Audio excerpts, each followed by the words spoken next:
রামনারায়ণ রাম। আজ ৪ঠা মে ২০২৬ সাল। পশ্চিমবাংলা এক স্বৈরাচারী শোষকের অত্যাচারিত হচ্ছিল গত ১৫ বছর যাবৎ। আজ অত্যাচারী সেই রাক্ষস অসুরের হাত থেকে সাময়িক হলেও রক্ষা পেল এই বাংলা।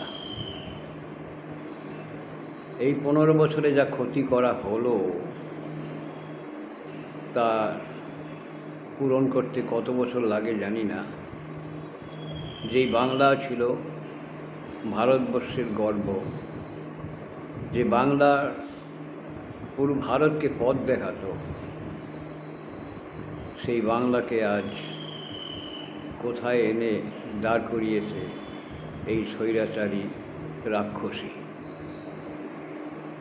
এই রাক্ষসীর করাল গ্রাসে পড়ে বাংলার শিক্ষা, স্বাস্থ্য, সংস্কৃতি সব নষ্ট হয়ে গেল।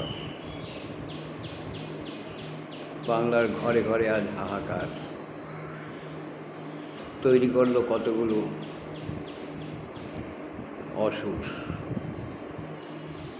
যেই অসুর দিকে দিকে তাদের ধ্বংসযজ্ঞ চালাতে লাগলো শিক্ষার সংস্কৃতির উপরে।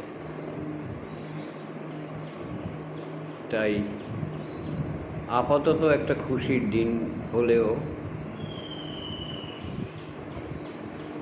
সেইভাবে আনন্দ করার কিছু নেই, কারণ আমাদের পথ অনেক দূর পর্যন্ত প্রসারিত। সেই পথে এগোতে হলে আমাদের আরও অনেক ধৈর্যের পরীক্ষা দিতে হবে, কারণ মনীষীগণ বলে গেছেন ভারত আবার বিশ্বসভায় শ্রেষ্ঠ আসন লবে। বাংলাকে বাদ দিয়ে তো ভারত কোনোদিন চিন্তা করতে পারেনি কিছু।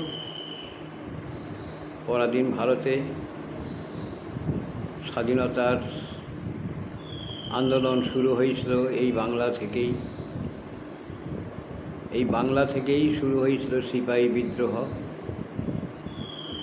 এই বাংলার কত শত শত তরুণ প্রাণ বলি দিয়েছিল স্বাধীনতার জন্য।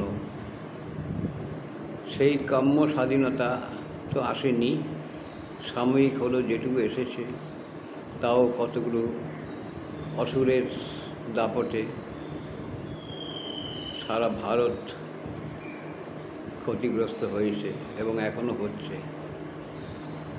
তার মধ্যে বিগত প্রায় ৫০ বছর হতে চলল স্বৈরাচারী কিছু মানুষ এসে ভারতীয় শিক্ষা সংস্কৃতির উপরে এমন রোলার চালালো যে শিক্ষা সংস্কৃতি নষ্ট হয়ে গেল। স্বৈরাচারী শোষকেরা তৈরি করলো সাম্প্রদায়িকতা। গত ১৫ বছর যাবৎ এই অত্যাচারী রাক্ষসী সাম্প্রদায়িকতাকে আরও উস্কে দিল, আরও সৃষ্টি করল। ভারত তো কোনোদিন সাম্প্রদায়িকতার মানসিকতা ছিল না। সকল জাতি ধর্ম বর্ণ নির্বিশেষে সবাইকে নিয়ে এক সুরে চলার পথ চিরদিনই ভারত দেখিয়েছে, যুগ যুগ থেকে। কিন্তু এই স্বৈরাচারী রাক্ষসী সেই সাম্প্রদায়িকতাকে উস্কে দিয়ে কিছু মৌলবাদী সাম্প্রদায়িক শক্তি তৈরি করে গেল। তাদের আক্রমণে বহু কিছু নষ্ট হয়ে গেল।